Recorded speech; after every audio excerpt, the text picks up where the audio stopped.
আমরা রিভিউ করবো। আমি কথা দিলাম আমরা রিভিউ করব, অসুবিধা নাই, কিন্তু কিন্তু তাদেরকে এটা ইয়ে হবে। কিন্তু আমরা যেগুলো দেখেছি সেটার আলোকে আমাদের কথা। আর একটা জিনিস মনে রাখবেন, অ্যাক্রিডিটেশন কার্ডকে স্ক্র্যাপ করা মানে আপনি জার্নালিজম করতে আমরা মানা করছি তা না। আমার অনেক দিন এই অ্যাক্রিডিটেশন কার্ড রিনিউ হয় নাই, আমার জার্নালিজম আটকায় থাকে না, কারণ অ্যাক্রিডিটেশন কার্ডের মাধ্যমে আমি তো আপনি খুবই ভালো জানেন আমার যে শুধুমাত্র আমার যে শুধুমাত্র সেক্রেটারিয়েটে আপনার ঢোকার একটা ফ্যাসিলিটি হয়, এছাড়া আর কিছু হয় না অ্যাক্রিডিটেশন কার্ডে। শফিক, আমার তো অ্যাক্রিডিটেশন কার্ডটা কবে ছিল, কবে এটার মেয়াদ গেছে সেটা আমার মনেও নাই, সেটা আমার মনেও নাই। কিন্তু কিন্তু আপনার কিন্তু জার্নালিজম আটকাইছে না, কিন্তু আমার তো মনে হয় না। কিন্তু এইটারে এত গুরুত্বপূর্ণ আপনিই বা কেন মনে করলেন যে ধরেন এটা একটা স্টেটমেন্ট দেওয়ার জন্য যে আমরা আপনাদের অ্যাক্রিডিটেশন কার্ড বাতিল করে দিচ্ছি, ব্যাপারটা কি এরকম? You wanted to make a point? না না, আমরা দেখেছি যে এই অ্যাক্রিডিটেশন কার্ডের অনেকে ছাত্রলীগ, যুবলীগ, ইভেন আওয়ামী লীগের লোকজন বা তৎকালীন পতিত স্বৈরাচারের মিনিস্টারের ব্রেন ট্রেন এদেরকেও দেওয়া হয়েছে। তো এটা তো অবশ্যই আমাদের রিভিউ করাটা তো দরকার, ঠিক না? আর এটা নিয়ে আমরা আবার বলছি, আমরা এটা নিয়ে একটা রুলও হবে, এটা নিয়ে আমরা একটা পারলে আইন করব যে কিভাবে একটা একটা যাতে একটা রুলস এন্ড রেগুলেশনের মাধ্যমে এগুলো দেওয়া হয়। ওকে, শফিক ভাই, বৈষম্য বিরোধী ছাত্র আন্দোলনের সমন্বয়কদের অনুরোধে মানে একরকম জোর করেই, যেটা আসলে ডক্টর ইউনূস বলেছেন, প্রধান উপদেষ্টা হয়েছেন ডক্টর ইউনূস, ডক্টর ইউনূস এরকম বলেছেন যারা জীবন দিয়েছে, যারা রক্ত দিয়েছে তাদের ডাক আমি ফিরিয়ে দিতে পারি নাই, যারা এই সুপ্রিম স্যাক্রিফাইস করছে তাদের ডাক আমরা ফিরিয়ে দিতে পারি নাই। সেই সমন্বয়করা মধ্যে থেকে তিনজন সরকারেও আছেন, বৈষম্য বিরোধী ছাত্ররাই আবার বিভিন্ন দাবি দেওয়া নিয়ে মাঠে নামছেন। এইটা আপনারা কি বলবেন? এবং তারা বলছেন যে তারা কখনো রাষ্ট্রপতির পদত্যাগ চাইছেন, কখনো হাইকোর্ট ঘেরাও করছেন, কখনো উপদেষ্টা কাদের নিয়োগ দেওয়া হবে তারা বলছেন, কখনো জাতীয় পার্টির কেন্দ্রীয় কার্যালয়ে অভিযান করছেন এইটারে, এবং বলা হচ্ছে যে তারা এক ধরনের সরকারের সাথে এক ধরনের মুখোমুখি একটা অবস্থান আসলে মেনে নিচ্ছেন। এইটা আপনারা কিভাবে দেখছেন বা কি করছেন? না, আমি তো দেখছি যে আমাদের সাথে তাদের সব, আমি একটু আগেও বলেছি, বৈষম্য বিরোধী ছাত্র আন্দোলন যারা করেছেন বা যারা পলিটিক্যাল পার্টি, কারণ পলিটিক্যাল পার্টিগুলো বিএনপি বলেন, জামাত বলেন বা অন্যান্য অনেক পার্টি বলেন, তারাও কিন্তু এই আন্দোলনে ছিল। তো সবাই আমাদের অংশীজন, আমরা এইগুলো নিয়ে নাই। কিন্তু তাদের সাথে যে আমাদের দূরত্ব হয়েছে আমি তো এটা কোনো দেখছি না। আর তিনজন এরা এসছেন আমাদের ক্যাবিনেটে, কারণ আমরা চাই যে এই যে ইউথের যে ভাষাটা, এটা আমাদের এখানেও আসুক। তারা যে চায়, তাদের ডিমান্ড গুলো কি, আমাদের যাতে জেনারেশনাল একটা গ্যাপ না হয়, তাদের চাওয়া পাওয়া, তারা বাংলাদেশকে কিভাবে দেখছে, আমরা তো বাংলাদেশটা তাদের কাছে রেখে যাব। তো তাদের একটা ইনক্লুশন তো খারাপ না, এবং these are smart guy. Mahfuz বলেন, নাহিদ বলেন, নাহিদের মতো স্মার্ট পলিটিশিয়ান বাংলাদেশে খুব কম আছে। তো এরা তো দে আর মানে কন্ট্রিবিউটিং, মানে আমি বলি যে খুব ব্রিলিয়ান্টলি তারা কন্ট্রিবিউট করছেন আমাদের এই ক্যাবিনেটের কাজগুলোতে। আমি তো কিছু কিছু যখন ডিবেট গুলো হয়, দে অ্যাক্টিভলি টুক পার্ট। তারা ওই যে নীরব যে বসে আছেন যে তাকে আমি নিয়ে আসা হয়েছে এক ধরনের ফেভার করা, সেগুলো না। আর আরেক দিক দিয়ে যেটা সার্জিস বা হাসনাত বা অন্যান্যরা যেটা করছেন, তারা তো আওয়াজ তুলছেন। আমরা তো বলছি যে সবাইকে, যদি আমাদের মিস্টেক হয়, আমাদের যদি কোনো শর্টকামিংস থাকে, আপনারা আওয়াজ তুলেন, অসুবিধা কি, আমরা শুনি। আমি তো আপনাকে অংশীজনই ভাবছি। ওকে, ফ্যামিলিতে থাকে না, আপনার সাথে তো আমার ডিফারেন্স অফ ওপিনিয়ন হয়, তাই বলে তো আপনি আমার এনিমি না। ডিফারেন্স অফ ওপিনিয়ন হলে এনিমি না, এটা একটা ভালো কথা। কিন্তু আমরা যদি ধরে নেই যে রাজনৈতিক বা অন্য কারণে এই সরকারের সময় সংখ্যালঘু সম্প্রদায়ের আক্রমণ, তৌহিদি জনতার ব্যানারে মাজার, বাউল আখড়ায় হামলা, যৌনকর্মীদের অনিরাপত্তা, পোশাকের জন্য নারীদের অপদস্থ করা, এইটা যে কথিত আওয়ামী লীগের কথিত যে সাংস্কৃতিক দার্শনিক বয়ান, তারাই আসলে প্রতিষ্ঠা করতেছে কিনা শফিক ভাই? না, আমরা এগুলো ব্যাপারে খুবই স্ট্রং নিয়েছি। মাজার ভাঙার বিষয়ে আমরা স্ট্রং মেজার নিয়েছি। আপনি দেখেন, আমরা যখন স্ট্রং মেজার, এরপরে আর একজনও সাহস পায়নি এটা হবে না। তারপরে আপনি যে ছেলেটার এগেনস্টে আসলো, যে সে কক্সবাজারে একটা ইয়েদেরকে, একটা মেয়েকে বোধহয় সে প্রহার করেছে বা এটা তাকে বাজে কথা বলেছে, তাকে ওই দিন কক্সবাজারে 510 মিলিমিটার বৃষ্টি হয়েছে, ওর মধ্যে তাকে অ্যারেস্ট করা হয়েছে। কেন, এগুলোর ব্যাপারে কোনো ছাড় নাই। আর অন্যান্য সমস্ত কিছুতে, আর মাইনরিটির কথা আমরা তো অস্বীকার করছি না যে কিছু অ্যাটাক হয়নি, হয়েছে। কিন্তু আমরা বারবার বলছি এগুলোকে এত ওভারব্লোন করা হয়েছে, এত হিউজলি এক্সাজারেটেড করা হয়েছে, হুম। যে এটা নিয়ে অনেকে পলিটিক্স করছেন, এটা আমরা স্পষ্ট দেখতে পাচ্ছি। হুম। আপনি দেখেন যে হিন্দু বৌদ্ধ খ্রিস্টান ইউনিটি কাউন্সিল যে রিপোর্টটা দিয়েছেন সেটাকে রিভিজিট করেছে নেত্র নিউজ। হুম। তারা দেখেছে যে ওদের যে 9 জনের যে মৃত্যুর কথা বলা হয়েছে তার মধ্যে 8টা মৃত্যুর ক্ষেত্রে ওরা মোটামুটি নিশ্চিত যে এটার কোনো রিলিজিয়াস মোটিভেশন ছিল না, এটা কোনো সেক্টারিয়ান ভায়োলেন্স না। তো তারপরে দেখেন এই রিপোর্ট যে ওরা করেছে, হিন্দু বৌদ্ধ খ্রিস্টান কাউন্সিলের উচিত ছিল বলা যে না আমরা এই রিপোর্টটা আমরা ওন করি বা কিন্তু তারাও তো চুপচাপ, তারা তো বলা উচিত ছিল মানে যে নেত্র মানে নিউজ ঘটনা যেটা হচ্ছে যে তাদেরকে মানে বলেছে। 9 জনের এই মধ্যে ওদের 9 জনের মধ্যে 8 জন সংখ্যালঘু যারা মারা গেছেন তারা আসলে ধর্মীয় কারণে মারা যাননি। তাহলে তাহলে না এখন না সেটা এখন সেটা বাংলা সেটা এখন এইটা তো আপনি যদি এইটাকে, অথচ এটা দেখেন আমার মনে হয় যে বিদেশে একটা দেখেন মৃত্যুর কারণ এটাকে আমরা নিয়ে করোনার সময় কি দেখেছি, পরিমাণ, আমরা করোনার 11 সময় দেখেছি। মিলিয়ন বার এটাকে এই ওদের আমি রিপোর্টটা 11 মিলিয়ন বার সাইটেড হয়েছে। শফিক ভাই, ডু ইউ নো মানে কি পরিমাণ মিস ইনফরমেশন এটা না তৈরি এটা আমার করেছে? কাছে মনে হয় যে মিস ইনফরমেশনের পাশাপাশি আপনাদের একটু দেখাও দরকার এরকম ঘটনা ঘটছে কিনা। এবং আমি মনে করি যে করোনার সময় বাংলাদেশেই যারা মারা গেছে তাদের অনেকের মধ্যে করোনায় মৃত্যু হয়েছে এটা বলে এটা করা হয়েছে, এবং এই সময়ের মধ্যে কোনো একটা সংখ্যালঘু সম্প্রদায়ের কেউ মারা গেলেই এইটাকে পলিটিক্যাল কিলিং বলা যাবে কি যাবে না সেটাও আসলে একটু দেখা দরকার, নাকি পলিটিক্যাল কিলিং হয়েছে। কারণ একটা মৃত্যু, শফিক ভাই আপনি জানেন, আপনি মাঠে সাংবাদিক ছিলেন, যে একটা মৃত্যুকে আসলে নানাভাবে রাশামন সিনেমার মতো নানাভাবে ব্যাখ্যা করা যায়। এটা আপনি চাইলে এটা ব্যাখ্যা জি করতে পারবেন, জি জি জি এটা এই ব্যাখ্যা জন্য করতে পারবেন। আমার এই জন্য নরেন্দ্র মোদীর সাথে যখন প্রফেসর ইউনূস কথা বললেন হুম। ফোনে, উনি উনাকে আহ্বান করলেন যে আপনি আপনাদের দেশের সাংবাদিকদেরকে পাঠান, হুম। তারা এসে এসে দেখে যাক, তারা নিজেরা যা ধরেন আমি যদি আমার রিপোর্টটা বলি আপনি অনেক সময় বলেন এটা তো সরকারের ভাষণ, আমি তো এটা বিশ্বাস করছি না, হুইচ ইজ নট অমূলক না, কিন্তু আপনি যদি বাইরের থেকে সব সাংবাদিক এসে এসে নিজেরা যে দেখুক যে আসলে ঘটনাগুলো কি হয়েছে, নিজেরা প্রত্যেকটা ইনসিডেন্ট গুলোকে ওকে, নিজেরা রিচেক এটা করুক, খুবই রিপোর্ট স্ট্রং, করুক, খুবই করে স্ট্রং। বুঝুক যে আসলে কতটুকু হয়েছে। না খুবই স্ট্রং একটা জায়গা। তো আপনি এই প্রসঙ্গে খালি একটু শেষ কথা বলি যে আপনি হৃদয় রবি দাসের মৃত্যুটাকে আসলে কিভাবে দেখেন, মানে এটা নিয়ে আপনার কাছে খোঁজ আছে কিনা সেই প্রশ্নটা করেছিলাম, সেটা যদি আবার একটু বলতে পারবেন। ডোনাল্ড ট্রাম্প আমেরিকার প্রেসিডেন্ট ইলেক্ট, তিনি যে বাংলাদেশের সংখ্যালঘুদের নির্যাতন মৃত্যু এগুলি নিয়ে নানা ধরনের একটা মানে কি বলবো এক ধরনের আশঙ্কা করে একটা যে টুইট করেছেন, সেটিকে আপনি আসলে কিভাবে দেখছেন, কিভাবে দেখছেন ডক্টর মোহাম্মদ ইউনূসও আসলে? ডোনাল্ড ট্রাম্পের বিষয়ে আমরা তাকে ওয়েলকাম জানাই যে উনি নতুন ইলেক্টেড হয়েছেন। আমরা মনে করি ডোনাল্ড ট্রাম্প 2-0 যেটা ইয়ে হবেন ওটার সাথে আমাদের সম্পর্ক খুব ভালো থাকবে, এবং আমরা মনে করি যে তার সাথে এবং আমাদের ইকোনমি আরো বেটার জায়গায় যাবে আমরা মনে করি। আর যেটা বললেন যে ওনার টুইটের বিষয়ে, আমি মনে করি যে এটা হয়তো বা মানে ওনাকে ভুল বুঝানো হয়েছে। উনি যখন ক্ষমতা নিবেন তখন অবশ্যই উনি ইনফরমেশন গুলো পাবেন হচ্ছে আমেরিকান এম্বাসি ইন বাংলাদেশ, তাদের কাছ থেকে উনি ইনফরমেশন পাবেন, তখন উনি রিচেক করে দেখতে পাবেন যে কি এক্সটেন্টে কি ভায়োলেন্সটা হয়েছে। ওকে, এবং তারা বাংলাদেশে আমেরিকান এম্বাসি খুব ভালো, তাদের নিজস্ব ইনফরমেশন গ্যাদারিং এর সিস্টেম আছে, অবশ্যই তারাও তো দেখেছে যে কি হয়েছে। ওকে। আপনি হৃদয় রবিদাস সম্পর্কে আর কোনো মন্তব্য করবেন? রহস্যজনক মৃত্যু, আর্মির কাছে ছিল। আমি তো ওইটা বলেছি যে এগুলো আমরা ইনভেস্টিগেট করব ওকে, ঠিক আছে, প্রত্যেকটাই। ঠিক আছে।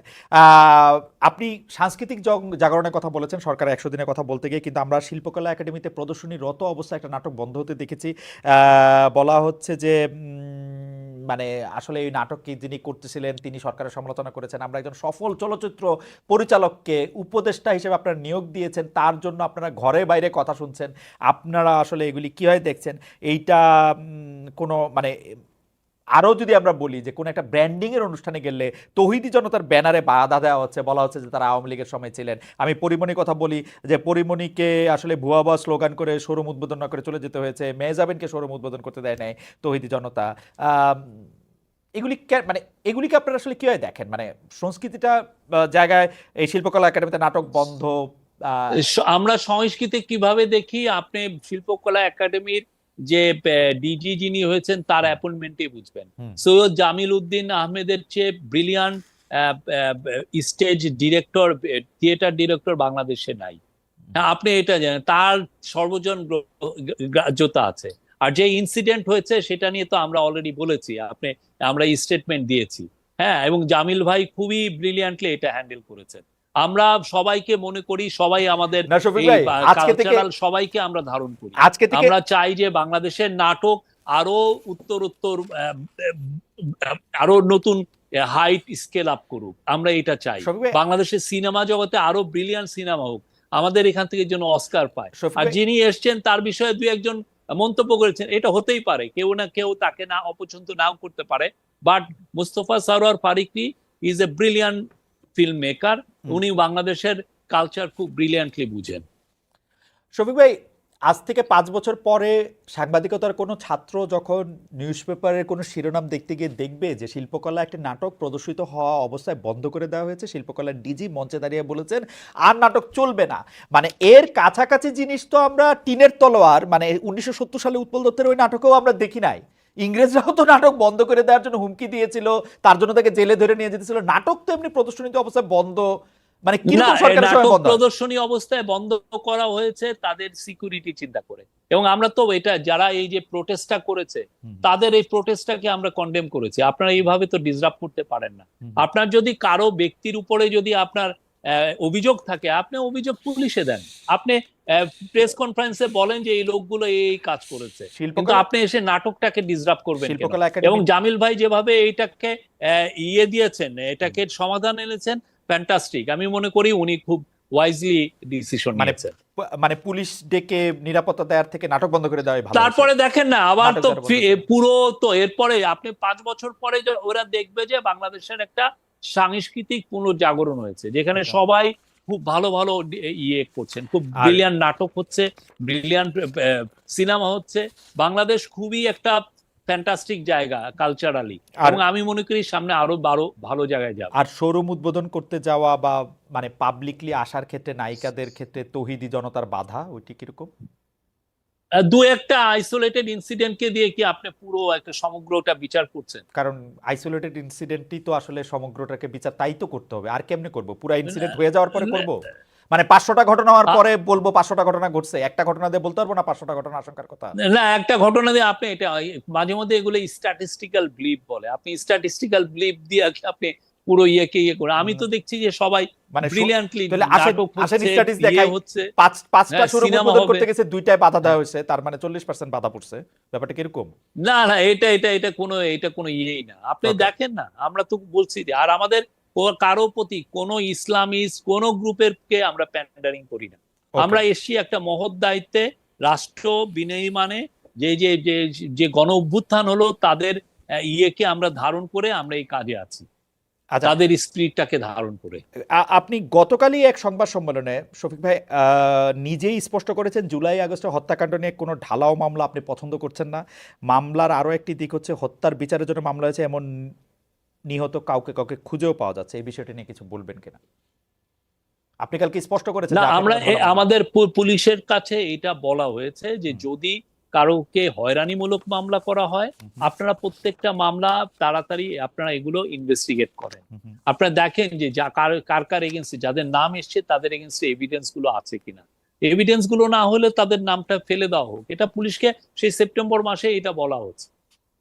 ওকে, আপনি একটু পলিটিক্যাল অ্যানালিস্ট হিসেবে দেখবেন কিনা যে আওয়ামী লীগ সরকারের পতন আন্দোলনে কিন্তু সবাই আমরা একসঙ্গে ছিলাম, মানে বামপন্থী, মানে পলিটিক্যাল পার্টিগুলির কথা আমরা বলতেছি আর কি, যে আমরা তো ছিলামই পলিটিক্যাল পার্টিগুলি, বামপন্থী, বিএনপি, এমনকি বাম ধারার বুদ্ধিজীবী যারা আছেন তারাও অনেক ক্ষেত্রে সরাসরি আন্দোলনে অংশ নিয়েছেন, পুলিশের বুকের সামনে দাঁড়িয়েছেন, অনেক কিছু করেছেন। কিন্তু এখন তারা অন্তর্বর্তীকালীন সরকারের সমালোচনাই শুরু করেছেন, কিছু ক্ষেত্রে বিরোধিতা করছেন। কিন্তু আপনি যেটা বলছেন যে আপনার আলাদা করে কারো মানে কিছু বলা নাই, তাদের মানে ইসলামপন্থী ধর্মীয় বক্তা তারা কিছু কিছু বিষয় আপনাদের সমর্থন করেছেন, আবার কিছু কিছু উপদেষ্টা নিয়োগ হেনতেন এগুলি নিয়ে আবার মানে বিরোধিতাও করছেন। আপনারা এটাকে কিভাবে দেখেন? আপনারা কি কোন দিকে যে যারা আপনি তো মানে সোশ্যাল মিডিয়াতে অনেকে অনেক কথা লিখছে, লিখতেই পারে। হ্যাঁ, আমরা সবাইকে মানে কনস্ট্রাকটিভ ক্রিটিসিজম আমরা ওয়েলকাম করি, যে কোনো কনস্ট্রাকটিভ আমরা ওয়েলকাম করি। আচ্ছা, আমি একটু শফিক ভাই আপনাকে বলি যে এই অনুষ্ঠানটা চ্যানেল 24 এ সরাসরি দেখানো হচ্ছিল। চ্যানেল 24 এখন তাদের টপ অফ দ্য আওয়ারের নিউজের জন্য চলে যাবে, কিন্তু আমরা আপনাকে আরো 2-1 মিনিটের জন্য একটু রাখতে চাই এবং আমরা আপনাকে আরো একটু বিষয়ে একটু প্রশ্ন করতে চাই আপনার অনুমতি নিয়েই। তো চ্যানেল 24 তাদের টপ অফ দ্য আওয়ার নিউজে চলে যাচ্ছে, যেটি পরে আবার দেখানো হবে আমাদের ইউটিউবে চ্যানেলে, এটি প্রচারিত হতে থাকবে। শফিক ভাই, গত সপ্তাহে আমাদের অনুষ্ঠানে এসেছিলেন সিপিবির সাধারণ সম্পাদক জনাব রুহিন হোসেন প্রিন্স। তিনি বলেছেন যে প্রধান উপদেষ্টা তাদের সঙ্গে বৈঠকে বলেছেন জুলাই আগস্টে আন্দোলনে আহতদের চিকিৎসা ও পুনর্বাসনে সরকার কাজ করলেও এ নিয়ে গণমাধ্যমে প্রচারণা কম। এর দায় কি শফিক ভাই প্রধান উপদেষ্টা প্রেস উইং এর? আপনি কি মনে করেন যে প্রচারটাকে আপনিও না কম মনে করেন? না আসলে কি ঘটনাটা কি? না, আমরা তো দেখেন, আমরা এটা নিয়ে প্রচুর আমরা বলছি, আমাদের প্রেস উইং থেকেও বলা হচ্ছে, হেলথ মিনিস্ট্রি থেকেও বারবার আমরা প্রতিদিন প্রেস দেওয়া হচ্ছে। তো তারপরেও একটা দেখা যাচ্ছে যে এক ধরনের এখন আপনি যদি মানে পুরো যে জিনিসটা আমরা ওয়েবসাইট করে দিয়েছি, ওয়েবসাইটে লিস্টও দেওয়া হচ্ছে যে কারা কারা কি কি হয়েছে, কিন্তু যেটা হচ্ছে কি মানুষের আকাঙ্ক্ষাটা অনেক বেশি। মানুষ মনে করছে যে প্রতিদিন এই ধরনের আমরা কিন্তু দিচ্ছি, আমাদের লিমিটেড যেগুলো স্ট্রেংথ আছে সেগুলো নিয়ে আমরা ম্যাক্সিমামটা দিচ্ছি, যে এটা করা হচ্ছে আজকে ওইটা। আমরা কোনো নিউজ আমরা কিন্তু বাদ রাখছি না, আমরা প্রতিনিয়ত যেটাই নিউজ হচ্ছে আমরা ওইটাকে দিচ্ছি। তারপরে হচ্ছে আপনি দেখেন আমাদের পত্রিকাগুলো তো ভালো ভালো রিপোর্ট করছে, আহতদের বিষয়ে কথা বলছে, নিহতদের নিয়ে প্রচুর রিপোর্ট হচ্ছে। তার মধ্যেও যেটা হয়েছে যে যেটা গত সপ্তাহে যেটা হলো, এরকম আইসোলেটেড দুই একটা ঘটনা ঘটছে, আমরা অস্বীকার করছি না।